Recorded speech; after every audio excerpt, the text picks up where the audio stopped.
Hello guys, this is Bhupendra Singh. Welcome to let's crack UPSC CSC Hindi. ये हमारी team है जो आपको जो प्रारंभिक परीक्षा आपकी आने वाली है उसके लिए कटिबद्ध है, प्रतिबद्ध है। आगे मैं बात करता हूँ मेरे बारे में। मुझे 5 साल का टीचिंग एक्सपीरियंस है। इसके साथ साथ यूपीएससी और एमपीपीएससी जैसे एग्जाम में भी अपीयर्ड हुआ हूँ। गेट क्वालिफाई किया है, एमए किया है इकोनॉमिक्स से, और हिस्ट्री का टीचर हूँ, फैकल्टी हूँ। प्राचीन भारत का इतिहास हम लोगों ने पूरा कर लिया था। अब हमारा जो बात चल रही है हमारी जो बात चल रही है वो मध्यकालीन भारत पे बात चल रही है। ठीक है, तो मध्यकालीन भारत का हमारा फर्स्ट लेक्चर हो चुका था, और जिसने भी लेक्चर नहीं देखा है वो लेक्चर देख ले और उसके बाद आगे बढ़े। डेफिनेटली आपके प्रारंभिक परीक्षा तक मैं आपका पूरा हिस्ट्री करवा दूंगा, यानी प्राचीन भारत के इतिहास से लेकर मध्यकालीन भारत के इतिहास और आधुनिक भारत का इतिहास, ये 3 चीज मैं आपको करवा दूंगा। इसके अलावा मैं आपकी ज्योग्राफी भी करवाऊंगा, क्योंकि कोई भी क्रैश कोर्स ज्योग्राफी का नहीं करवा रहा है। अगर ज्योग्राफी आपको करना है तो आप प्लीज मुझे कमेंट बॉक्स में बताइए। इसके अलावा हम सभी जानते हैं कि अनअकैडमी इंडिया का लार्जेस्ट प्लेटफॉर्म है। यहाँ पर बहुत सारे चीजें आपको देखने को मिल जाएंगी जो अन्य कोचिंग में नहीं मिलेंगी। यहाँ पर डेली लाइव क्लासेस चलती हैं, लाइव टेस्ट होते हैं, स्ट्रक्चर्ड कोर्स होते हैं और अनलिमिटेड एक्सेस होता है। यानी कि एक बार अगर आपने सब्सक्रिप्शन ले लिया तो जितनी आपकी आपकी अवधि है, यानी कि 2 साल का कोर्स लिया है, तो आप 2 साल तक उसे किसी भी टाइम, कभी भी, कितने बार भी एक्सेस कर सकते हैं। आपको अगर देखना है किस तरह से यहाँ पर क्लास होती है तो लर्निंग ऐप डाउनलोड करके आप क्लास देख सकते हैं किस तरह की क्लास होती हैं। यहाँ पर इंडिया के टॉप एजुकेटर, देखो ऐसा नहीं है कि हर कोई यहाँ पर पढ़ाता है, इंडिया के जो टॉप एजुकेटर हैं जिन्होंने खुद ने मेंस क्वालिफाई किया है, इंटरव्यू तक पहुंचे हैं, या फिर बहुत सारे फैकल्टी तो ऐसी हैं जो खुद सिविल सर्वेंट है, वो भी आपको अनअकैडमी प्लेटफॉर्म पर पढ़ाती हैं। आपको एक टीचर का समझ में नहीं आता है तो बहुत सारे टीचर का आप लोग समझ सकते हैं। ठीक है, यहाँ हर महीने एक नया कोर्स लॉन्च होता है। ऐसा नहीं कि रिकॉर्डेड वीडियो आपको करवाया जाएगा, दिखवाया जाएगा। अपडेट के साथ आपको नोट्स मिलते हैं, एक कॉम्प्रिहेंसिव सिलेबस आपको मिलता है, जिससे पॉलिटी, इकोनॉमिक्स, करंट अफेयर्स, और इसके साथ साथ आपको वीकली मॉक टेस्ट भी मिलते हैं कि आपकी तैयारी कहाँ पर चल रही है, आप कहाँ पर स्टैंड कर रहे हो। यहाँ पर शेड्यूल का कोई दिक्कत नहीं है, क्योंकि आपको जब भी टाइम मिलता है तब आप देख सकते हैं। यानी कि आपको 7 बजे की क्लास होती है, अगर 7 बजे आप नहीं देख सकते हैं, कोई काम आ गया है या फिर कोई और क्लास है, तो आप रिकॉर्डेड वीडियो आप देख सकते हैं। इसके अलावा लैंग्वेज बैरियर कोई नहीं है। ऐसा नहीं कि इंग्लिश मीडियम में ही क्लास चलती है। यहाँ पर हिंदी, इंग्लिश, मलयालम, तमिल, तेलुगु, सिंधी, सब भाषा में यहाँ पर एजुकेटर अवेलेबल हैं। तो ये सब सुविधाएं आपको और किसी क्लासेस में नहीं मिलेंगी। ठीक है, यहाँ पर कोर्स भी हैं, वो भी अवेलेबल हैं, 1 महीने का, 3 महीने का, 6 महीने का और 1 साल का। अगर आप टेस्ट करना चाहते हैं किस तरह से यहाँ पर पढ़ाते हैं तो 1 महीने का कोर्स भी आप ले सकते हैं, या फिर आपको ऑप्शनल सब्जेक्ट करना है तो आपको 1 महीने का कोर्स सॉलिड है। ठीक है, इसी के साथ साथ आप सभी को पता है कि दिल्ली में आप जाओगे तो कोरोना वायरस जैसी बीमारियां, पॉल्यूशन जैसी चक्कर है, यहाँ पर चलता ही रहता है। लेकिन आप यहाँ पर, यानी कि अन अकेडमी के माध्यम से, आप घर पर बैठ के आराम से घर का खाना खा के आप आराम से तैयारी कर सकते हैं। कोई भी दिक्कत वाली बात नहीं है। ठीक है, अगर आपको सब्सक्रिप्शन चाहिए तो आपको सबसे पहले प्ले स्टोर से अन अकेडमी लर्निंग ऐप है वो डाउनलोड करना पड़ेगा, और उसके बाद आपको टेक्निकल सपोर्ट चाहिए तो चैट विद अस पे क्लिक कर देना, या फिर सब्सक्रिप्शन पे कर देना। ठीक है, 1 महीने, 3 महीने, 6 महीने, 1 साल और 2 साल, मैं तो आपसे ये बोलूंगा कि 2 साल का सब्सक्रिप्शन लीजिए, क्योंकि सिविल सेवा परीक्षा का सिलेबस ही अगर आप कोचिंग में जाओगे तो 2 साल में पूरा होता है। इस बीच में अगर आपको वापस रिवीजन करना है तो आप क्या करोगे फिर, है ना। इसलिए 24 मंथ का आप ले लो, ये आपको सस्ता भी पड़ रहा है। देखो, 1 साल का आपको पड़ रहा है 36,000 रुपए का, लेकिन 2 साल का आपको पड़ेगा 46,800 रुपए का। तो फायदा आपको ही है, जितना कम समय का लोगे उतना आपको कम फायदा होगा, है ना। ये हमारी बात हो गई। इसके अलावा हम लोग आज के टॉपिक पर आते हैं। क्या टॉपिक है हमारा आज का? तो आज हमारी जो है रजिया सुल्तान स्टार्ट होगी। ठीक है, तो सबसे पहले कितने लाइव लोग हैं देखता हूं मैं, क्योंकि लाइव अगर ज्यादा होते हैं तो मजा आता है पढ़ाने में। सुबह सुबह आप उठ भी जाते हो तो मजा आता है।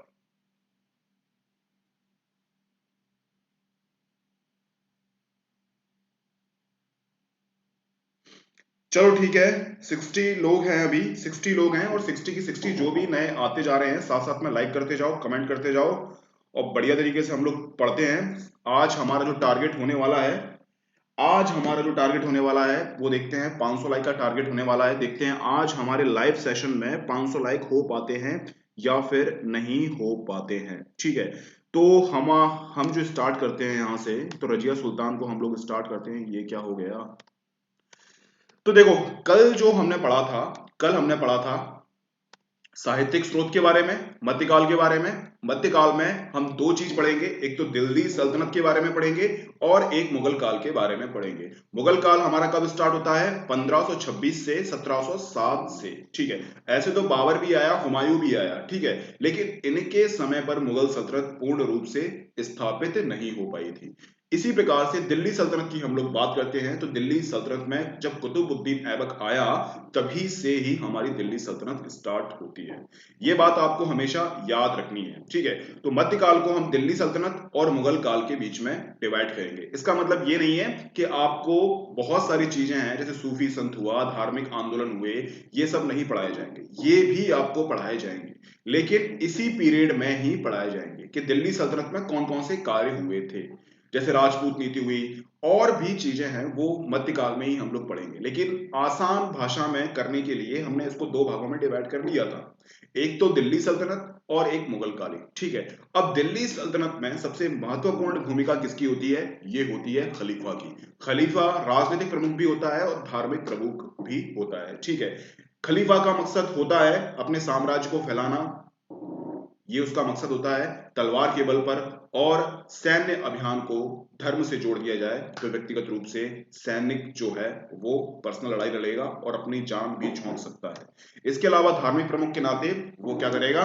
वो इस्लाम धर्म का प्रमुख प्रचार प्रसार करेगा। जानकारी के स्रोत, मैंने आपको बताया था कि जानकारी के दो स्रोत होते हैं, एक तो हमारा पुरातात्विक स्रोत होता है, एक हमारा साहित्यिक स्रोत होता है। तो साहित्यिक स्रोत में कौन कौन से आते हैं? एक तो धार्मिक स्रोत आते हैं, एक कौन सा आता है? गैर धार्मिक, और एक क्या है? विदेशी लोगों का विवरण। ठीक है, तो अभी जो हम जानकारी के स्रोत में बात कर रहे हैं वो साहित्यिक स्रोत की बात कर रहे हैं। साहित्यिक स्रोत में हम लोग बात कर रहे हैं किसकी? धार्मिक स्रोत को छोड़ते हुए, गैर धार्मिक स्रोत को छोड़ते हुए जो विदेशी विवरण थे हम उसके बारे में समझने का प्रयास कर रहे हैं। ठीक है, क्योंकि विदेशी विवरण के माध्यम से ही हम मध्यकालीन भारत के इतिहास को समझ सकते हैं, जिसमें हमने चचनामा के बारे में बात की थी, किताबुल हिंद तहकीक हिंद के बारे में बात की थी, किताब उल यामिनी के बारे में बात की थी, तारिक ए जहांपूशा के बारे में बात की थी, सियासत नामा के बारे में हमने बात की थी, निजाम उल मुल्क के बारे में हम लोगों ने बातें की थी, ताज उल मासीर, तबाकत ए नासिर, आशिका, खजाइन उल फतू, नूह सिपर, तुगलक नामा, फतवा ए जहांदारी, इसके बाद तारिक ए फिरोज शाही और तारिक ए फिरोज शाही। दो तारिक ए फिरोज शाही है, एमपीपीएससी में क्वेश्चन आया था, उसमें दोनों आंसर दे रखे थे। ठीक है, इसके बाद हमने कुतुबुद्दीन ऐबक की बात की थी। कुतुबुद्दीन ऐबक को लाल बख्श के नाम से जानते हैं, इसने लाहौर में राजधानी बनाई। ये मोहम्मद गौरी का सिपह सलाहकार था, यानी कि मुख्य सैनिक अधिकारी था। इसके अलावा इसने अपने आप को सुल्तान नहीं बोला, और इसकी सबसे बड़ी मुख्य विशेषता क्या थी? ये सुरीला गाना गाया करता था। इसको कुरान खां के नाम से भी जानते थे। इल्तुतमिश की बात करते हैं। इल्तुतमिश गुलाम का गुलाम था, यानी मोहम्मद गौरी का गुलाम था कुतुबुद्दीन ऐबक, कुतुबुद्दीन का गुलाम था इल्तुतमिश, लेकिन मोहम्मद गौरी ने इल्तुतमिश को क्या कर दिया? दास्ता से मुक्त कर दिया था। इसी के अलावा कुतुबुद्दीन ऐबक की हम लोग बात करते हैं, तो कुतुबुद्दीन ऐबक ने सुल्तान की उपाधि धारण नहीं की थी, लेकिन इल्तुतमिश ने सुल्तान की उपाधि धारण कर ली थी खलीफा से परमिशन लेने के बाद। इसकी सबसे बड़ी कूटनीति में आता है कि इसने चंगेज खां को कभी भी भारत पर आक्रमण करने नहीं दिया, क्योंकि अगर ये जलालुद्दीन को शरण दे देता तो चंगेज खां आराम से इल्तुतमिश के ऊपर आक्रमण कर देता, और यहां पर भी बहुत मारकाट होती। चंगेज खां आप सभी जानते हैं, खाना बदोश इंसान था, उसे कोई मतलब नहीं है, उसे पैसों से मतलब होता है और साम्राज्य विस्तार से मतलब होता है। इसके अलावा इल्तुतमिश ने तुर्क ए चहलगानी गठन करवाया था। क्यों करवाया था? क्योंकि आंतरिक विद्रोह जो हो रहे थे उसको दबाने के लिए इसने तुर्क ए चहलगानी का गठन करवाया था। इसके अलावा इसने शुद्ध चांदी का टंका और दिल्ली को राजधानी बनाया, ये क्वेश्चन भी कई बार पूछा जा चुका है। इसके अलावा इसने ईरानी रीति रिवाज को प्रारंभ किया। इसके अलावा मदरसे का निर्माण किया, कुतुब निर्माण का कार्य पूरा करवाया। इसके अलावा सुल्तानगढ़ी का मकबरा बनवाया। ठीक है, इसके बाद हमारी स्टार्ट होती है रजिया सुल्तान। किसी को कोई प्रॉब्लम नहीं होना चाहिए मेरे हिसाब से। तो सभी लोग आते जाओ, आराम से करते जाओ। ठीक है, मैं यहां से चैट भी पढ़ता रहूंगा और देखता रहूंगा क्या समस्याएं आपकी आ रही हैं। ठीक है, तो रजिया सुल्तान से हम लोग स्टार्ट करते हैं भैया। रजिया सुल्तान की रजिया सुल्तान के शासन की कौन कौन सी विशेषताएं सामने उभर कर आती है। ठीक है, तो रजिया सुल्तान क्या थी? एक महिला थी। ठीक है, इसका जो शासनकाल था वो 1236 से 1240 इसका शासनकाल था। ठीक है, अब रजिया सुल्तान के बारे में हम बात करेंगे। इसने कौन कौन से प्रशासनिक काम किए, कौन कौन से राजनीतिक काम किए, कौन कौन से सामाजिक काम किए और किस प्रकार से इसने अपनी सत्ता को बचाए रखने के लिए कौन कौन सी कूटनीतिक नीतियां अपनाई, ये हम बात करेंगे रजिया सुल्तान के बारे में। इसी प्रकार से हमने इल्तुतमिश के बारे में बात की थी, इसी प्रकार से हमने कुतुबुद्दीन ऐबक के बारे में बात की थी। तो कोई भी समस्या आपको नहीं होना चाहिए मेरे हिसाब से तो रजिया सुल्तान को समझने में। इल्तुतमिश ने अपनी पुत्री रजिया के उत्तराधिकारी घोषित किया, किंतु इल्तुतमिश की मृत्यु के पश्चात रकुनुद्दीन फिरोज ने सत्ता प्राप्त की। ठीक है, तो इल्तुतमिश की बेटी थी, पुत्री कौन थी? रजिया सुल्तान। रजिया सुल्तान को इसीलिए उत्तराधिकारी इसने चुना क्योंकि जो रजिया सुल्तान थी वो इल्तुतमिश की एक एक थी, वो सफल उत्तराधिकारी के लायक थी। यानी कि उसमें वे सभी गुण थे जो एक शासक में होने चाहिए। इसलिए इल्तुतमिश ने अपने पुत्र को ना बनाते हुए उसने अपना उत्तराधिकारी रजिया सुल्तान को बना दिया। लेकिन आंतरिक विद्रोह की वजह से रजिया सुल्तान अपने को स्थायी शासक ना बना सकी। इसके पश्चात इल्तुतमिश की मृत्यु के पश्चात जो रकुनुद्दीन फिरोज ने सत्ता प्राप्त की। यानी कि इल्तुतमिश ने तो अपनी पुत्री को उत्तराधिकारी बनाया, लेकिन उसकी जब मृत्यु हुई तो रकुनुद्दीन फिरोज ने सत्ता प्राप्त की, ना कि रजिया को मिली। ठीक है, अतः रजिया ने लाल वस्त्र धारण करके दिल्ली की जनता से न्याय मांगा और सिंहासन प्राप्त किया। देखो, इल्तुतमिश ने तो अपनी पुत्री को उत्तराधिकारी बनाया, लेकिन किसने कब्जा कर लिया? रकुनुद्दीन फिरोज ने कब्जा कर लिया। अब रजिया को दिल्ली की जो आम जनता है उससे सहानुभूति थी, तो दिल्ली की आम जनता के सामने गई कि भैया ऐसा है कि भैया मेरे जो फादर थे, मेरे जो पिताजी थे, उन्होंने मुझे उत्तराधिकारी बनाया है। ठीक है, तो दिल्ली की जनता ने भी उसको अपना शासक चुन लिया। अब आपको पता है कि जब जनता आपको शासक चुन लेगी तो कोई समस्या आपको बिल्कुल भी नहीं आएगी। इसी प्रकार से जनता का समर्थन लेकर और जो अमीर थे उनका समर्थन लेकर इसने आराम से सिंहासन प्राप्त कर लिया। और सिंहासन प्राप्त करने के लिए जो शासक होता है, जो मेल होता है, मेल जिस प्रकार के वस्त्र धारण करता है उसी प्रकार के वस्त्र रजिया ने धारण किए थे। ठीक है, तो तभी शासन कर सकता है। लेकिन रजिया का एक महिला होना एक सबसे बड़ी, एक बुरी बात आई, जो कि इसके स्थायी शासन को स्थायी ना रख पाई। आगे हम बात करते हैं रजिया ने अपने शासन काल में कौन कौन से काम किए। रजिया ने पर्दा प्रथा त्याग कर पुरुष वेश धारण किए, क्योंकि आपको पता है कि जब तक रजिया है अगर वो महिलाओं के कपड़े पहनती रहेगी तब तक उसको सही शासका नहीं समझा जाएगा। एक तो वो महिला है, महिला के साथ साथ अगर उसका एटीट्यूड भी अगर महिला की तरह रहता है तो वो कभी भी नहीं कर पाएगी सर्वाइव, क्योंकि वहां के जो अमीर थे, वहां के जो तुर्की लोग थे, वहां के जो ईरानी लोग थे, वो आंतरिक विद्रोह में हमेशा डले रहते थे या फिर आंतरिक विद्रोह आपस में करते रहते थे। अगर उनके सामने सरवाइव करना है तो आपको अपना एटीट्यूड है वो पुरुष की भांति ही करना पड़ेगा। इसी के साथ साथ अगर हम बात करेंगे तो बलवन जब आएगा तो बलवन कठोर नीति अपनाएगा सबके लिए। तो अगर आपको शासन करना है, अगर आपके शहर में या फिर आपके घर में आंतरिक विद्रोह चल रहा है तो आपको कठोर बनना ही पड़ेगा। इसी प्रकार से रजिया सुल्तान ने भी पर्दा प्रथा त्याग कर पुरुष वेश धारण किया। ठीक है, इसके अलावा अमीर और उलेमा वर्ग असंतुष्ट हुए, क्योंकि आप सभी को मालूम है मुस्लिम धर्म में क्या प्रचलित है? महिलाओं के लिए बुर्का प्रचलित है, उनके लिए अलग वस्त्र की अवधारणा उभरकर सामने आती है। जब कोई महिला इस प्रकार से पुरुष के समान कपड़े पहनेगी तो अमीर लोग हैं, उलेमा वर्ग है, वो संतुष्ट होंगे? वो बिल्कुल भी संतुष्ट नहीं होंगे। ये धर्म अधिकारी हैं, उनके मन में एक आंतरिक कलह है, वो हमेशा आती ही रहेगी। और जब ये आंतरिक कलह जब विद्रोह में बदल जाएगी तो रजिया सुल्तान को अपदस्थ कर दिया जाएगा। ठीक है, तो अमीर और उलेमा वर्ग है, उसके जो रहन सहन, उसकी जो वेशभूषा थी, उसके जो खान पान के तरीके थे, उसके जो बात करने का तरीका था, उसका जो शहर में घूमना था, वो उलेमा और अमीरों को बिल्कुल पसंद नहीं था। और यही सब चीजें असंतुष्ट थे जो अमीर और उलेमा, यही सब चीजें उभर कर सामने आएंगी बाद में आंतरिक विद्रोह में। फिर रजिया सुल्तान को अपदस्थ कर दिया जाएगा, ठीक है ना।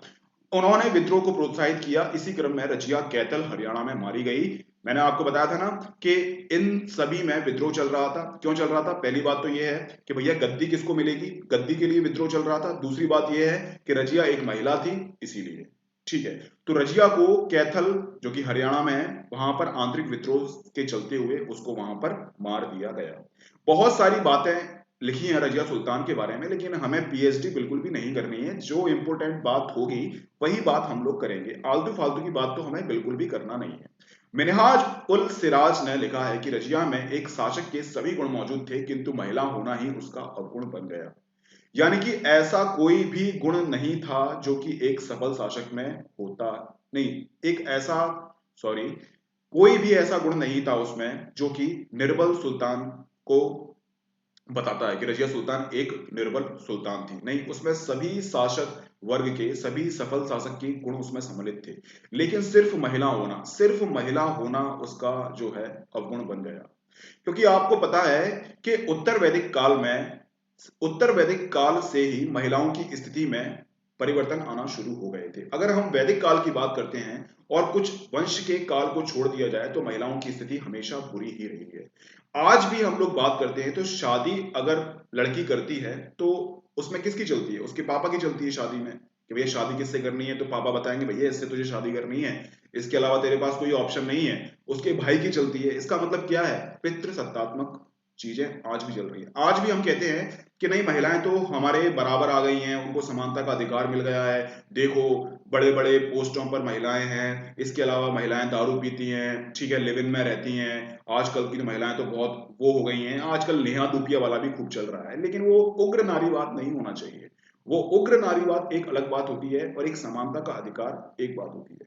ना तो लड़की लड़के से बड़ी है और ना ही लड़का लड़की से बड़ी है। दोनों में समानता होना बहुत जरूरी है। तो देखो, महिला होना एक सुल्तान के लिए गलत साबित हो गया और यही कारण था कि जिसकी वजह से रजिया की हत्या करवा दी गई। इसके बाद रजिया सुल्तान के बाद एक और आता है बहराम शाह। देखो इसकी अवधि क्या है, 1236 से 1240 रजिया सुल्तान की। इसके बाद क्या है, 1240 से 1242। ये 2 साल की अवधि में आंतरिक विद्रोह चलता रहा गद्दी के लिए कि भैया शासक कौन बनेगा, शासक कौन बनेगा। तो अमीर जो हुआ करते थे, मैंने आपसे बात की थी कि इल्तुतमिश के टाइम पर जो तुर्क ए चहलगामी है वो क्या है, मजबूत होता जा रहा था। शासन संचालन में तुर्क ए चहलगामी की स्थिति मजबूत होती जा रही थी। अब शासक कौन बनेगा, सबसे बड़ी जो भूमिका थी वो तुर्क ए चहलगामी की थी। अब इसके बाद बहराम शाह हमारे गद्दी पर बैठ गए भैया, कैसे ना कैसे करके। तो बहराम शाह के समय दिल्ली सल्तनत पर प्रथम मंगोल आक्रमण हुआ था 1241 में, तेर बहादुर के नेतृत्व में हुआ था। अगर आपसे पूछ लिया जाए कि प्रथम मंगोल का आक्रमण किसके शासन काल में हुआ था, तो आपको ये याद रखना है, ये 7 स्टार है भैया। क्या है ये? 7 स्टार है कि, अरे यार, एक मिनट होल्ड करना। अब सही है। तो प्रथम मंगोल आक्रमण किसके शासनकाल में हुआ था? ये बहराम शाह के शासनकाल में हुआ था। अभी तक ये क्वेश्चन है वो बहुत कम एग्जाम में पूछा गया है, लेकिन पूछने की संभावना बहुत ज्यादा है, क्योंकि पहली बार जो चीजें होती हैं वो अत्यंत महत्वपूर्ण हो जाती हैं, चाहे वो कुछ भी चीजें हैं, ठीक है। तो प्रथम मंगोल आक्रमण हुआ 1241 में, तेर बहादुर के नेतृत्व में हुआ। तो भैया ये इंपॉर्टेंट चीज है, इसको याद कर लेना, कभी ना कभी ये क्वेश्चन आपसे पूछ लिया जाएगा।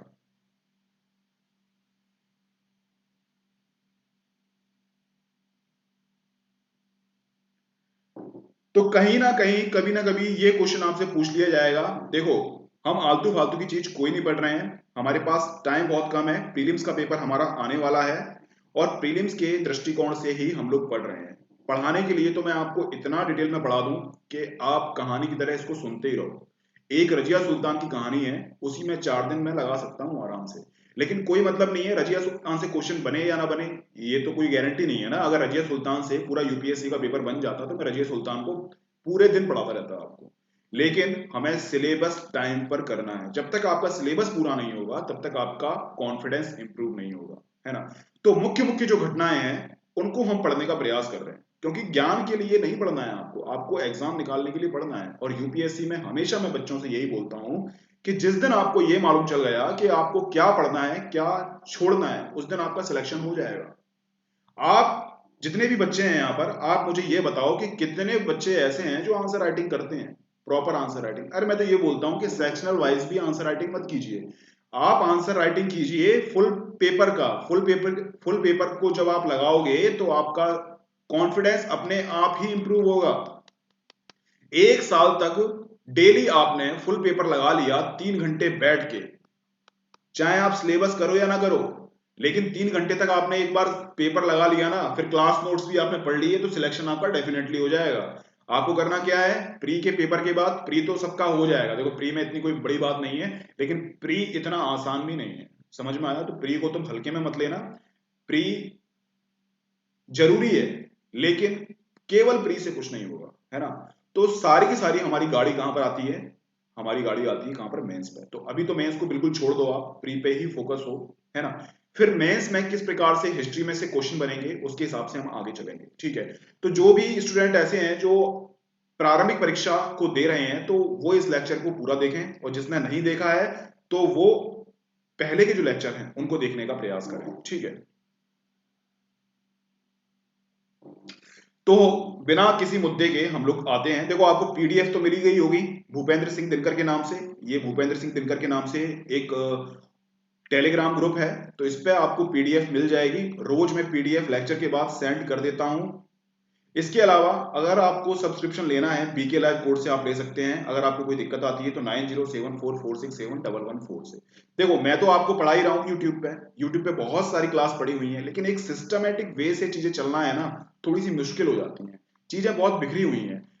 इसीलिए मैं कहता हूं कि आपको अनअकैडमी सब्सक्रिप्शन लेना ही चाहिए, क्योंकि वहां पर आपको सारी चीजें मिलेंगी, सारी चीजें आपको मिलेंगी। यहाँ पर तो क्या है, कुछ चीजें पढ़ाई जाती हैं, कुछ चीजें छुड़वा दी जाती हैं, लेकिन मेरा तो ये है कि मैं तो सारी चीजें पढ़वाऊंगा, लेकिन मुझे भी सिलेबस करवाने में पूरा काफी टाइम लग जाएगा, इतना आपके पास टाइम नहीं है। इसीलिए मैं तो यही बोलूंगा कि आप सब्सक्रिप्शन लीजिए, बीके लाइव कोड का यूज कीजिए, ठीक है। एक्स्ट्रा आपको डिस्काउंट मिल जाएगा, और ऐसे जो लोग हैं वो ज्यादा गरीब हैं, तो उनको 5% का डिस्काउंट मेरी तरफ से अलग से मैं दे दूंगा, ठीक है। तो ये हमारी बात हो गई, चलो छोड़ो, काम के मुद्दे पे आते हैं। बकवास हम लोगों ने बहुत ज्यादा कर ली। बहराम शाह ने नायब ए ममलिकात का पद बनाया। अरे यार ये कैसे कैसे नाम रखते हैं, मुझे नाम भी पढ़ने में दिक्कत होती है, आपको भी नाम पढ़ने में दिक्कत होती होगी। आप कैसे याद रखते हैं, आप मुझे बताओ कमेंट बॉक्स में कैसे आप याद रखते हैं। तो बहराम शाह ने नायब ए ममलिकात का पद बनाया। इस पद पर सर्वप्रथम इख्तियारुद्दीन ऐतगिन को नियुक्त किया गया। अगर आपको मालूम हो कि भैया नायब ए ममलिकात का पद क्या है, क्या काम करता था, तो आप मुझे प्लीज कमेंट बॉक्स में बता दीजिए कि भैया ये काम करता था, यानी कि राजस्व से संबंधित था या फिर सैन्य अधिकारी था, ये सब आप मुझे बता दीजिए कमेंट बॉक्स में। वरना आगे तो मैं आपको सल्तनत कालीन जो प्रशासनिक व्यवस्था थी वो तो मैं आपको पढ़ाऊंगा ही पढ़ाऊंगा, ठीक है, कोई दिक्कत वाली बात नहीं है। अब हम बात करेंगे अलाउद्दीन मसूद शाह के बारे में। इसकी अवधि है 1242 से 1246 के बीच में। इसके समय पर कोई भी महत्वपूर्ण घटना नहीं हुई थी। वही नाच गाना डांस वांस चलता रहेगा, और क्या होगा, खिलाई पिलाई करेगा बढ़िया तरीके से, और क्या करेगा। तो ऐसी कोई भी चीज आपको अलाउद्दीन मसूद शाह के शासनकाल में नहीं मिलेगी। तो इसको पढ़े तो इसको हम पढ़ेंगे नहीं, है ना। अलाउद्दीन मसूद शाह को हम लोग पढ़ेंगे नहीं। इसके बाद हम जो पढ़ेंगे वो नसीरुद्दीन महमूद को हम लोग पढ़ेंगे। इसकी जो अवधि है 1240 से 1266 इसकी अवधि है, ठीक है। अब इसके समय पर कौन कौन सी प्रमुख घटनाएं हुई थी उसकी हम बात करेंगे, क्योंकि हमेशा प्रमुख घटना से ही क्वेश्चन बनता है ना। तो मैं आपको ये पढ़ाऊंगा कि भैया नसीरुद्दीन महमूद इतना खाता था, इतना पीता था, डांस देखता था, कोई मतलब नहीं है उससे। कितने उसके पास सैनिक थे, कितने उसके पास हाथी थे, है ना। कितना कितनी उसकी चलती थी, कितनी उसकी चलती नहीं थी, कि आंतरिक विद्रोह में वो था कि नहीं था, उसको वैधता मिली थी कि नहीं मिली थी, ऐसा कुछ नहीं है। जो महत्वपूर्ण घटना होगी केवल उसी से ही क्वेश्चन बनेगा। और मैं एक भी ऐसी कोई भी घटना है वो आपको नहीं छोड़ूंगा जो आपको पता ना हो। आपको सब कुछ पता होगा। ऐसे स्टूडेंट जिन्होंने स्टार्टिंग से लेकर अभी तक के सारे लेक्चर देखे हैं, तो डेफिनेटली मैं कह सकता हूं कोई नई चीज अगर उनके सामने आ जाए, है ना, और वो ये बोल दें कि सर ये तो इसके बारे में तो हमें पता नहीं है, थोड़ा बहुत तो आइडिया होगा प्रत्यक्ष रूप से या फिर अप्रत्यक्ष रूप से। तो नसीर उद्दीन महमूद के बारे में हम बात करेंगे। तो गद्दी पर बैठा, इस्लाम के प्रति निष्ठा और सादगीपूर्ण जीवन व्यतीत करने के कारण मिनहाज ने इसे आदर्श सुल्तान कहा। नसीर उद्दीन महमूद ना तो आंतरिक विद्रोह में संलिप्त था, ना ही इसे गद्दी की चाहत थी, और ना ही इसने कोई सैन्य अभियान किए, और ना ही इसने धार्मिक असहिष्णुता का वातावरण बनाया, यानी कि इसने सभी धर्मों को शांतिपूर्वक काम करने के लिए दिया ना। इसके समय पर जो धर्म परिवर्तन की प्रथा है वो भी कम हो गई थी, बढ़िया आराम से लोग बाग जिंदगी जी रहे थे। इसका एक सिद्धांत था कि जियो और जीने दो, ठीक है। इसीलिए कौन, मिनहाज, मिनहाज ने इसको आदर्श सुल्तान कहा। मैंने आपको मिनहाज के बारे में कुछ पुस्तकें बताई हैं, कुछ साहित्य बताई हैं। अगर किसी को थोड़ा बहुत भी याद हो, एक पुस्तक याद हो, तो मुझे कमेंट बॉक्स में हल्के से बता दो, ठीक है। इसके समय में बलवन नायब ए ममलिकात के पद पर नियुक्त था, ठीक है। ये पद अत्यंत महत्वपूर्ण हुआ करता था और इसी पद की ज्यादा चलती थी। और जो पद प्रशासनिक क्षेत्र में अत्यंत महत्वपूर्ण होगा, वही पद वाला इंसान है वो सुल्तान की गद्दी पर बैठ जाएगा। तो अपने अधीन जितने भी लोग हैं उनको इतनी शक्ति मत दो कि भैया वो तुम्हारे सिर पर चढ़कर डांस करें, ठीक है। तो आप देख सकते हैं किस प्रकार जो सुल्तान का पद है वो कमजोर होता गया, और जो उसके अधीन लोग थे वो सुल्तान के पद पर आते गए। कुतुबुद्दीन ऐबक एक बढ़िया सुल्तान था, एक मजबूत सुल्तान था, एक सॉलिड सुल्तान था, ठीक है। उसके समय पर कोई भी जो अधीन लोग थे वो नहीं आ पाए आगे। इसके अलावा रजिया सुल्तान के समय पर आंतरिक विद्रोह होना स्टार्ट हो गया था। इल्तुतमिश भी एक बढ़िया शासक था। इसके बाद ये जो शासक थे, अलाउद्दीन हुए, नसीरुद्दीन हुआ, बहराम शाह हुआ, ये सब कमजोर शासक थे। अब इसके बाद आएगा हमारा बलबन, ठीक है। अब बलबन के बारे में बात करेंगे। बलबन ने बहुत सारे काम किए थे, छोटे मोटे काम नहीं किए थे, बहुत सारे काम किए थे। 1266 से 1286 के बीच की इसकी अवधि है। अब बलबन जब सामने आया तो भैया इसके सामने बहुत सारी समस्याएं उपलब्ध हो गई थी, क्योंकि आपको पता है जब कोई शासक बनता है तो उसके समक्ष जो समस्याएं होती हैं वो शासक बनने के बाद समझ में आती हैं। यानी आपको समझ में आएगा, आप बोलोगे कि भैया जो प्रधानमंत्री हैं वो हमारे बहुत खुश हैं, उनकी जिंदगी बहुत बढ़िया चल रही है, लेकिन जिंदगी किसी की भी अच्छी चलती नहीं है। जितना बड़ा पद होता है उतनी ही समस्या आती जाती है। इसी प्रकार से बलबन जब शासक बना तब क्या है, उसके समक्ष भी समस्याएं थी, लेकिन आपको पता है कि वो कौन से पद पर था, नायब ए ममलिकात के पद पर नियुक्त था, इसीलिए सारी समस्याओं के बारे में उसको मालूम था। देखो मैं आपको एक चीज बताऊं कि अगर आपको समस्या के बारे में पता है कि समस्या है क्या, तो आप आराम से उस समस्या का समाधान कर सकते हैं। लेकिन आपको शासक बना दिया जाए और आपको यही पता नहीं है कि समस्या है क्या, तो प्रॉब्लम बहुत बड़ी हो जाएगी।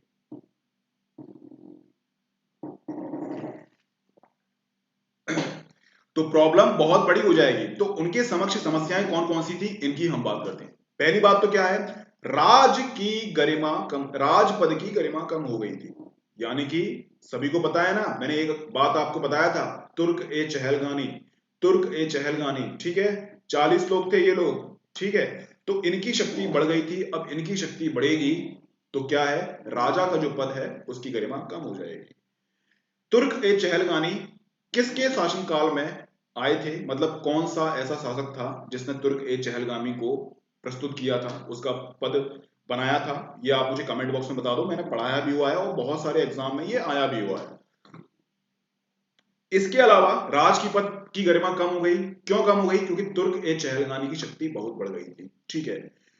ये ऐसे लोग थे कि ये शासन के संचालन का कार्यभार संभाल रहे थे, इनके पास संपूर्ण प्रशासन की शक्ति थी। इसके अलावा सैन्य अभियान में भी इनकी महत्वपूर्ण भूमिका होती थी। इसके अलावा धार्मिक कार्यों में भी इनका हस्तक्षेप होता था। तब धार्मिक, सामाजिक, आर्थिक और राजनीतिक, प्रशासनिक अगर इनको शक्ति मिल गई तो क्या होगा, एक तरह से ये शक्तिशाली बन जाएंगे। जिस प्रकार से मराठा साम्राज्य के समय जो पेशवा लोग हैं वो मजबूत हो गए थे बालाजी विश्वनाथ के बाद, और जो हमारे जो छत्रपति का जो पद है वो कमजोर होता गया, उसी प्रकार से यहां पर भी समस्या देखने को मिल रही है। तो बलबन सबसे पहले जो है तुर्क ए चहलगानी को खत्म करेगा, क्योंकि जब तक इनकी शक्ति को खत्म नहीं किया जाएगा तब तक वो शासन संचालन ढंग से नहीं कर पाएगा। तो तुर्क ए चहलगानी को खत्म करना सबसे महत्वपूर्ण बात थी। इसके अलावा दिल्ली के आसपास मेवाती नामक समूह लूटपाट कर आतंक फैला रहे थे। मेवाती एक समूह थे, वो दिल्ली के आसपास लूटपाट करते थे और छुप जाया करते थे। तो बलवन इनसे बड़े परेशान थे। इल्तुतमिश के टाइम से ही ये समस्या चलती हुई आ रही थी। इल्तुतमिश के टाइम से बहराम शाह, इसके अलावा नसीरुद्दीन, है ना, इसके बाद बलवन आया, तो ये समस्याएं बहुत चल रही थी। इससे क्या है, जो आम जनता है, आम जनता बहुत परेशान थी। किसी शासक के शासनकाल में अगर आम जनता परेशान रहेगी तो उसका शासनकाल है, उसका जो शासक है वो बड़ा परेशान रहेगा, क्योंकि जब तक आम जनता खुश नहीं रहेगी तब तक शासक जो है उसका जो पद है वो हमेशा हमेशा क्या है, हिलता डुलता रहेगा। तो ये समस्याएं आपको देखने को मिलेंगी। तो शासक के लिए सबसे पहली बात क्या है, सबसे पहली बात यह है कि भाई उसकी जो आम जनता है वो खुश रहे।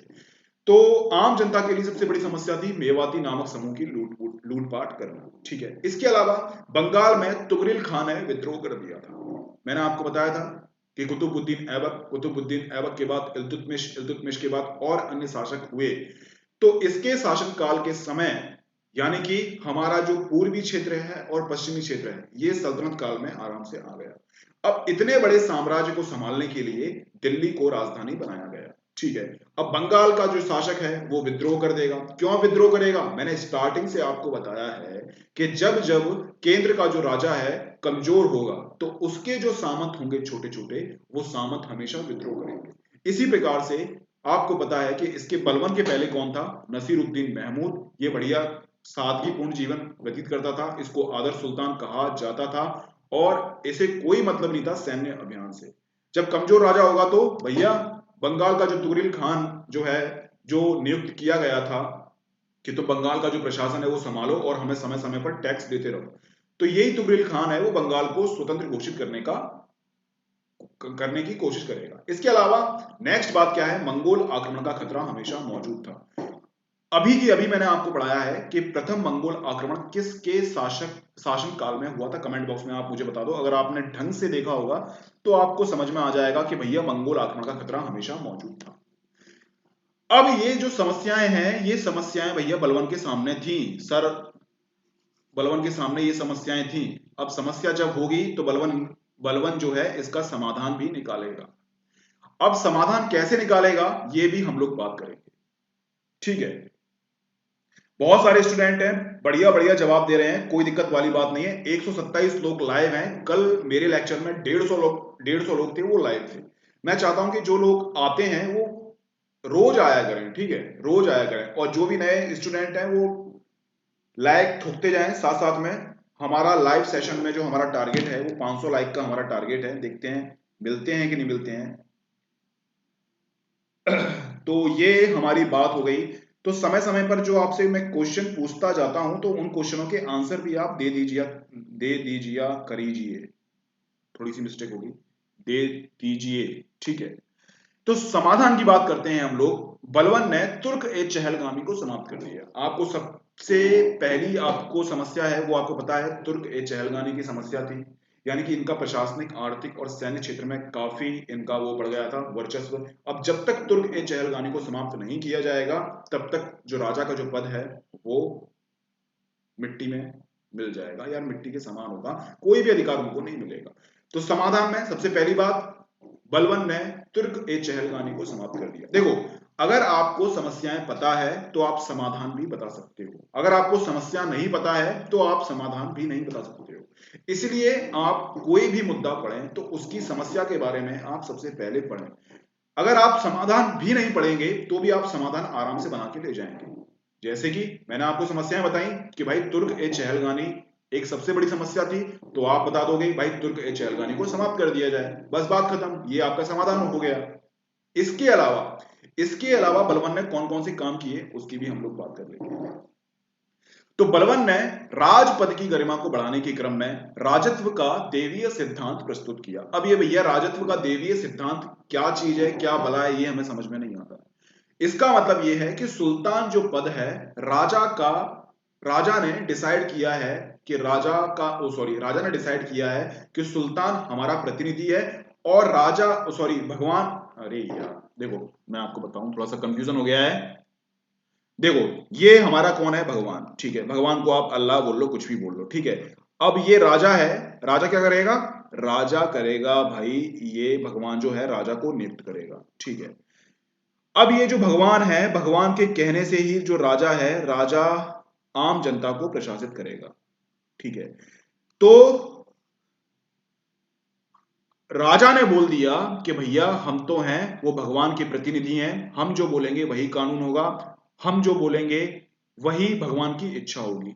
इससे क्या होगा कि भैया राजा के द्वारा जो भी कानून बनाएगा, जो भी कानून बनेगा उसका आम जनता कभी विद्रोह नहीं करेगी, और जब आम जनता कभी विद्रोह नहीं करेगी तो क्या होगा, जनता आराम से जो है जीवन व्यतीत करेगी। जब जनता संतुष्ट होगी तो राजा भी संतुष्ट होगा। कोई समस्या वाली बात नहीं है, आप लोगों को ये सब चीजें समझ में आ गई हैं।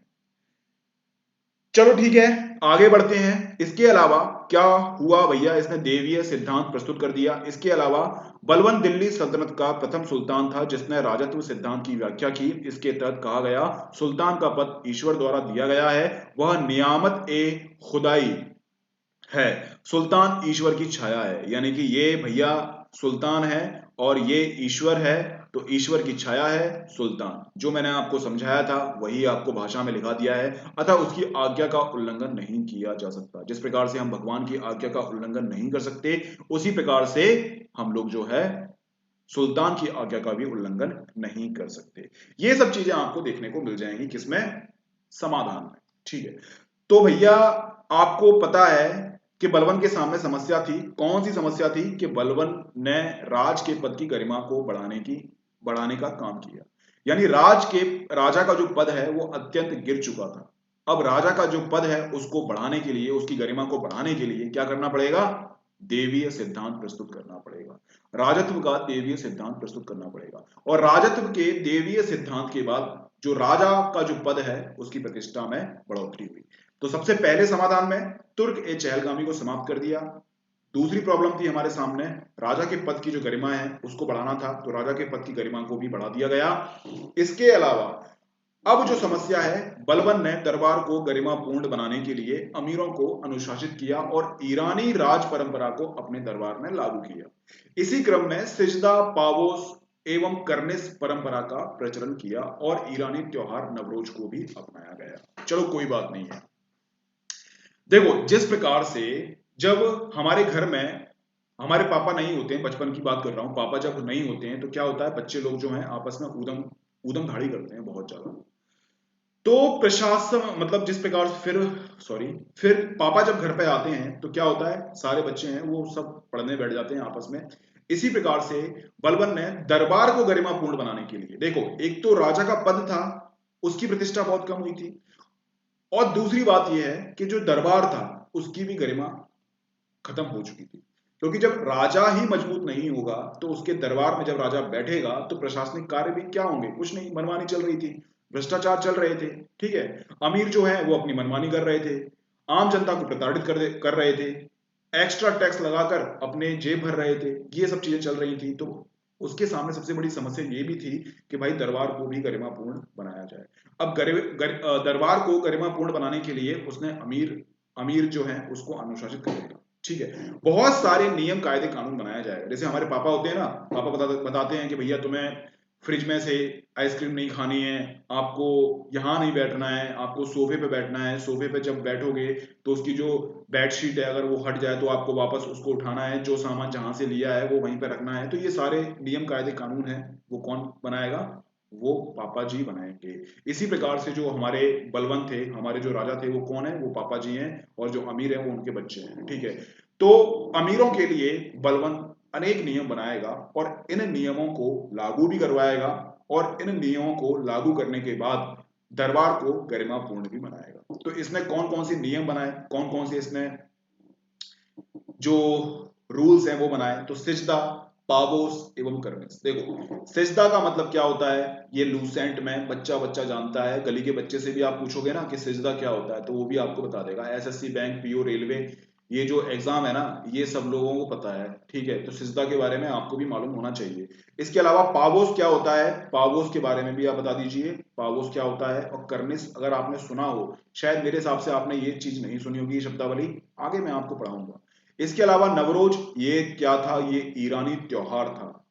आपसे पूछ लिया जाएगा और पूछा भी गया है कि सिजदा प्रथा कब प्रारंभ हुई थी, किस शासक के समय पर प्रारंभ हुई थी, पावस प्रथा कब प्रारंभ हुई थी, किस शासक के समय पर प्रारंभ हुई थी। तो आपको ये याद होना चाहिए, डेफिनेटली आपको ये याद होना चाहिए। तो कोई दिक्कत वाली बात नहीं है। तो ये सब बलबन ने स्टार्ट की थी।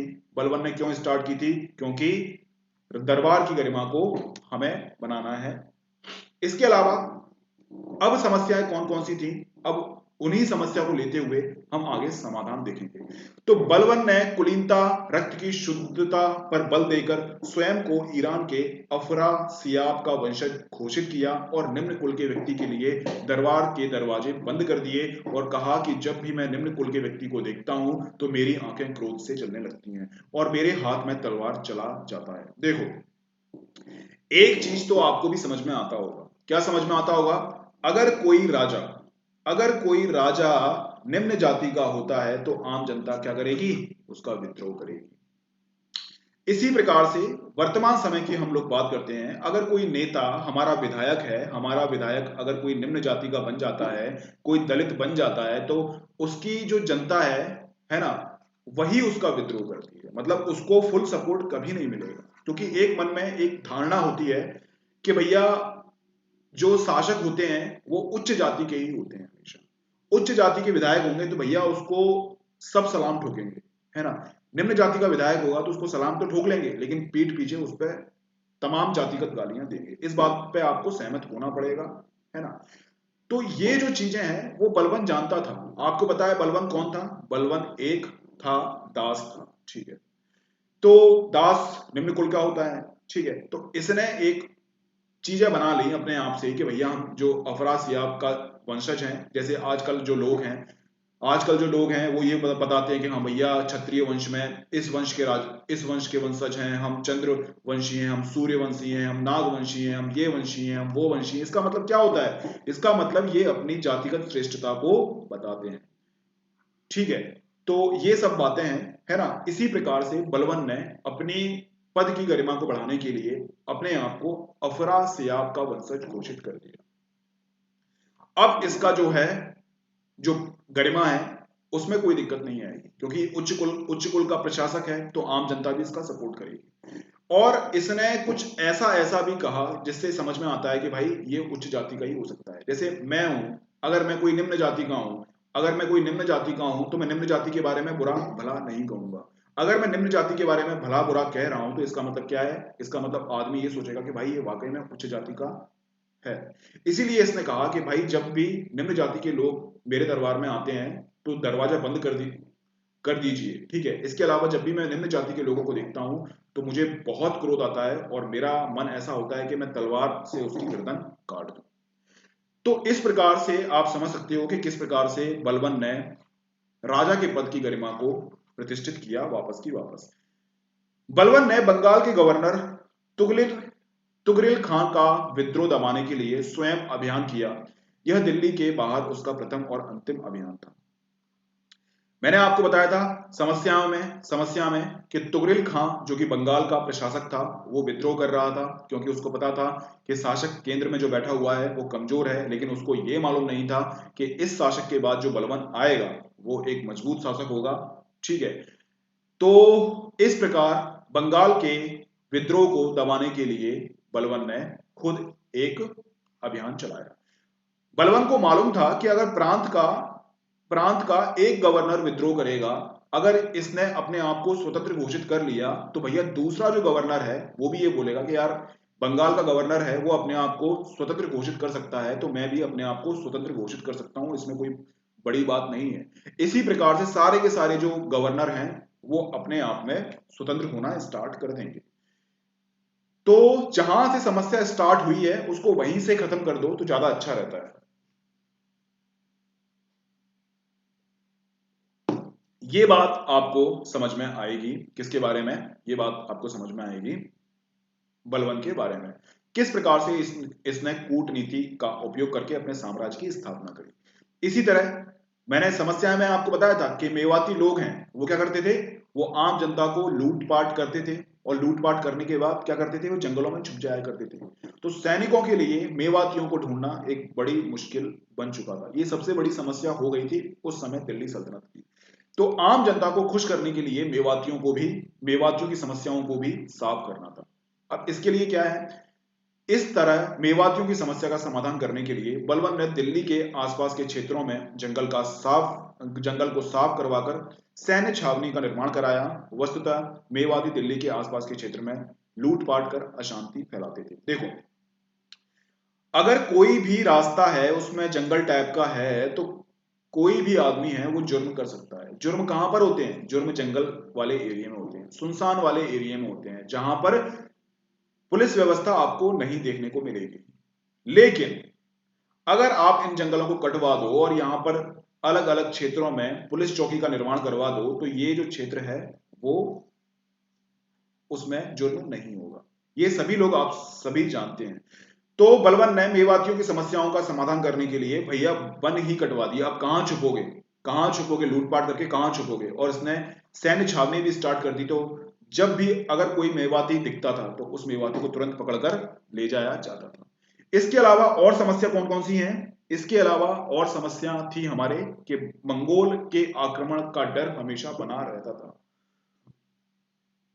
तो अब मंगोल के आक्रमण से बचने के लिए बलबन कौन कौन सी कूटनीति अपनाएगा, इसको भी हम देखने का प्रयास करेंगे। क्योंकि जब तक मंगोल का आक्रमण का डर रहेगा तब तक स्थानीय शासन ढंग से संचालित नहीं हो पाएगा। देखो, अगर आपको डर है कि भैया हमारे जो पड़ोसी लोग हैं वो हम पर हमला कर देंगे या फिर पड़ोसी लोग हैं वो लड़ाई झगड़ा करेंगे, तब तक आपका डर बना रहेगा और आपके जो घर का जो माहौल है ना वो हमेशा आशंकित रहेगा। अगर आपको आपके क्षेत्र में शांति का माहौल बनाना है या फिर अपनी जनता को विश्वास में दिलाना है तो आपको क्या है, बाहरी आक्रमण के लिए आपको कुछ ना कुछ काम करने पड़ेंगे। तो कुछ तो कूटनीतिक काम करने पड़ेंगे या फिर क्या है, कुछ आक्रामक काम करने पड़ेंगे। लेकिन बलवान को यह मालूम था कि मंगोल को हराना एक तरह से मुश्किल वाली बात है। क्यों? क्योंकि मंगोल लोगों को चंगेज खां का सपोर्ट था। किसी को अगर मालूम हो तो मंगोल किस प्रकार से चंगेज खां से खून का रिश्ता रखते थे, आप मुझे कमेंट बॉक्स में बता दो कि उसके पिता की तरफ से मंगोल के पिता की तरफ से चंगेज खां से रक्त का संबंध था या फिर मां की तरफ से था। आप मुझे बता दो। मंगोलों में सबसे पहला कौन था? तैमूर था। तो तैमूर के बाप या मां में से कौन था जो चंगेज खां से रक्त का संबंध था? तो देखो, मंगोलों को चंगेज खां का सपोर्ट था। तो बलवन के लिए मंगोल को हराना एक टेढ़ी हीर साबित था। तो आक्रमण करके तो मंगोलों को नहीं हराया जा सकता था। तो क्या होगा? सॉफ्ट पावर का यूज करेंगे हम। तो सॉफ्ट पावर का यूज करके एक क्या है, दूत मंडल भेजा।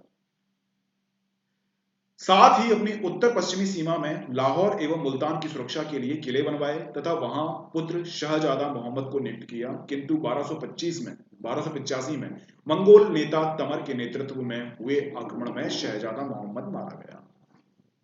तो बलवन की सबसे बड़ी समस्या थी। तो बलवन की समस्या मंगोलों की सबसे बड़ी समस्या थी। तो मंगोलों की समस्या को दूर करने के लिए दूत मंडल भेज दिया कि भैया दूत मंडल जाएगा, समझाएगा।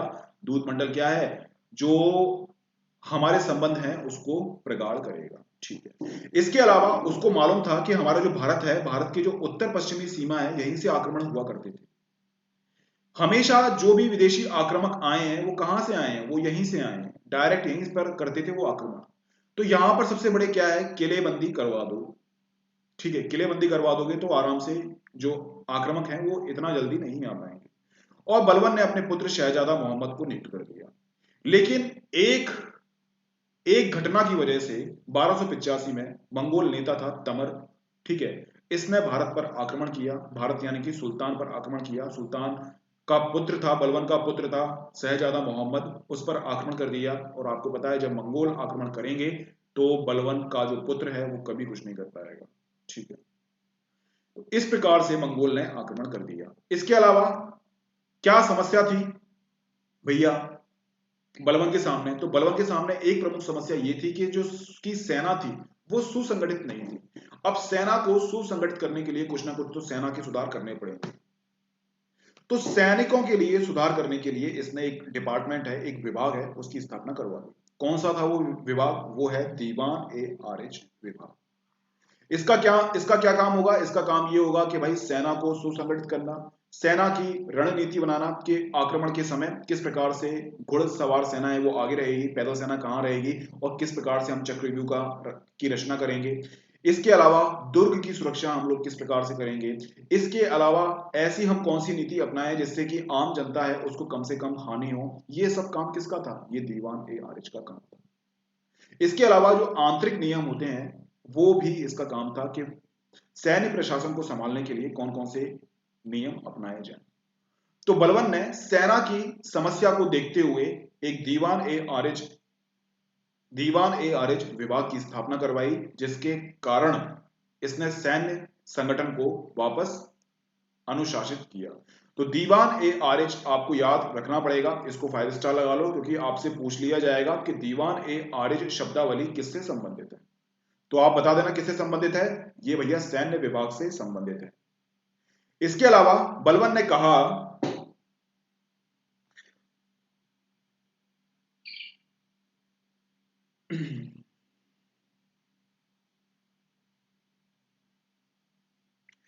तो जितने भी नए लोग आते जा रहे हैं भैया वो लाइक करते जाएं, कमेंट करते जाएं और शेयर करते जाएं, ठीक है। तो हम बात करेंगे, बलबन ने कहा कि जब तक अपना राज्य सुरक्षित नहीं है तब तक विदेशी भूमि पर आक्रमण करना उचित नहीं है। इस तरह उसने विस्तारवादी नीति नहीं अपनाई। देखो बलबन के समय पर सबसे बड़ी समस्या क्या थी कि सारे के सारे जो आंतरिक विद्रोह हैं वो खुद अपने घर में ही चल रहे थे। जब ग्रह कलेश चलता रहेगा तो कभी आप विकास कर पाओगे? कभी नहीं कर पाओगे। आपके घर में रोटी कपड़ा मकान की समस्या है तो कभी आप विकसित हो पाओगे? कभी आप विकसित नहीं हो पाओगे। आपके घर में कुपोषण, आपके घर में माल न्यूट्रिशन, आपके घर में भुखमरी, आपके घर में सारी की सारी बीमारियां हैं वो चलती रहेंगी। तो ग्रह कलेश को दूर करना बहुत जरूरी है। ग्रह कलेश को आप दूर करोगे तब जाकर आप बाहरी आक्रमण करोगे। तो इसी प्रकार से बलबन ने सोचा कि भाई पहले मैं आंतरिक विद्रोह है उसको कम करूंगा, क्योंकि बहुत सारे ऐसे शासक हुए हैं उनको मारकर जो उनको मारकर गद्दी हासिल कर ली है, और बलबन भी कुछ ऐसा ही तकड़म झगड़म करवा के आया था आपस में। तो आंतरिक विद्रोह को पहले कम करना पड़ेगा या फिर खत्म करना पड़ेगा, उसके बाद मैं राज्य का विस्तार करूंगा। तो इसने कोई भी राज्य विस्तार की नीति नहीं अपनाई। जो इसके पहले का जो राज्य था वही राज्य अब तक बना रहा। इसके अलावा क्या है, बलबन की मृत्यु से दुखी अमीरों ने अपने वस्त्र फाड़े और 40 दिनों तक भूमि पर सोए रहे। तो देखो बलबन से पहले जितने भी शासक हुए हैं वो निर्बल शासक हुए थे, कुतुबुद्दीन ऐबक को छोड़ के, इसके अलावा इल्तुतमिश को छोड़ के, और भी जो छोटे मोटे हमारे सैनिक आए तो ये सभी क्या है बहुत दुखी हुआ करते थे। इसने राज्य का विस्तार ना करते हुए इसने राज्य में अनुशासन को लेकर आया ये। इसके अलावा आंतरिक विद्रोह को कम किया। इसके अलावा आम जनता भी है वो भी खुश हुई। इसने अमीरों की तनख्वाह भी बढ़ा दी, सैन्य प्रशासन को सुसंगठित कर दिया, यानी कि इसने जो आंतरिक समस्या जो चल रही थी ना, इसने सारी की सारी आंतरिक समस्या को खत्म कर दिया। तो अमीरों को बहुत दुख हुआ कि भैया इसके बाद जो शासक आएगा पता नहीं किस प्रकार का होगा, पता नहीं मंगोलों से वो बचा पाएगा कि नहीं बचा पाएगा, या फिर हमारा जो शासन है वो समाप्ति ना हो जाए। ये सब चीजें आपको बलबन के क्षेत्र में देखने को मिलेगी। इसके अलावा और कौन सी बातें हैं कि भैया बलबन का उत्तराधिकारी कैकूबाद और क्यूमर्स हुए। कौन कौन हुए? कैकूबाद और क्यूमर्स हुए। क्यूमर्स का संरक्षक जलालुद्दीन खिलजी था और उसकी हत्या कर इसने खिलजी वंश की नींव डाली। बला बलबन का उत्तराधिकारी कौन था? केकूबाद और क्यूमर्स। क्यूमर्स का संरक्षक कौन था? जलालुद्दीन खिलजी, और इसकी हत्या कर उसने खिलजी वंश की स्थापना।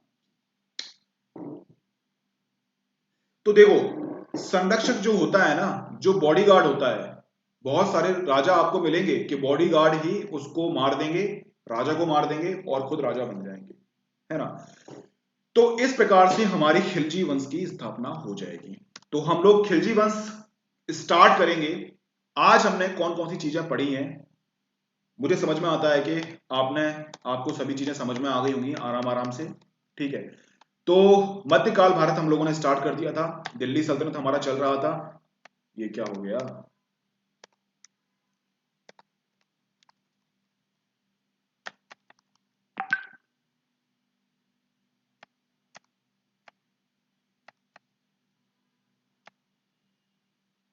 तो कुतुबुद्दीन ऐबक हम लोगों ने पढ़ा, इसके बाद इल्तुतमिश पढ़ा। ये चल क्या रहा है? कुतुबुद्दीन ऐबक हम लोगों ने पढ़ा, हमने इल्तुतमिश पढ़ा, हमने रजिया सुल्तान को पढ़ा, हमने बहराम शाह को पढ़ा, इसके बाद हमने अलाउद्दीन महशूद शाह को पढ़ा, नसीरुद्दीन महमूद को पढ़ा, इसके अलावा हमने बलबन को पढ़ा, बलबन के सामने कौन कौन सी समस्याएं थी और किस प्रकार से बलबन ने इसका समाधान किया। ठीक है, अब किस प्रकार से क्यूमर्स का संरक्षक जलालुद्दीन खिलजी इसकी हत्या करके खिलजी वंश की स्थापना कर देगा भैया। तो कल हम जो है खिलजी वंश की स्थापना कर देंगे और खिलजी वंश को हम लोग स्टार्ट कर देंगे।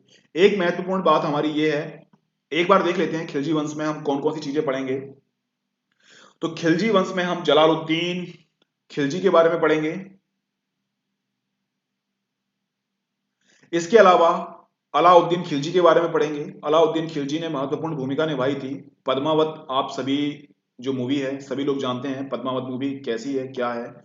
तो पद्मावत में अलाउद्दीन खिलजी के नेगेटिव बातों को ही बताया गया है, कुछ पॉजिटिव बातें भी इसने करवाई थी, उन पॉजिटिव बातों को भी हम लोग देखेंगे कि भारत की अर्थव्यवस्था को सुधारने के लिए किस प्रकार से इसने कौन कौन से काम किए थे। ठीक है, इसके अलावा आर्थिक सुधार की हम लोग बात करेंगे, भू राजस्व की हम लोग बात करेंगे, किस प्रकार से भू राजस्व इसने किया था सुधार। बाजार नियंत्रण नीति के बारे में बात करेंगे, घोड़े और दास के लिए और मवेशियों के लिए किस प्रकार से इसने काम किए, अन्य तथ्य के बारे में भी हम लोग बात करेंगे।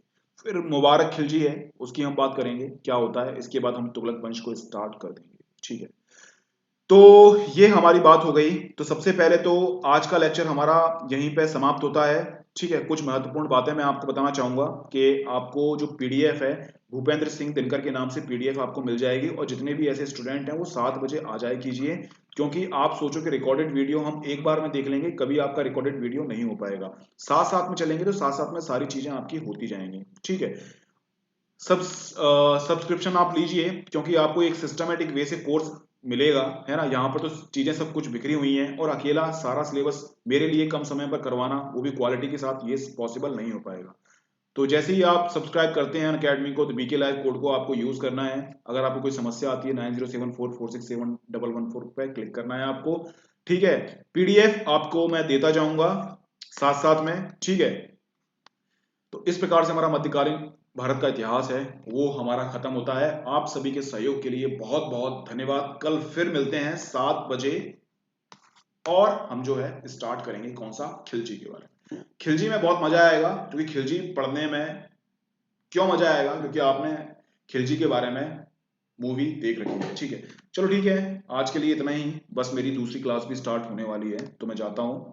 आप सभी लोगों का बहुत बहुत धन्यवाद।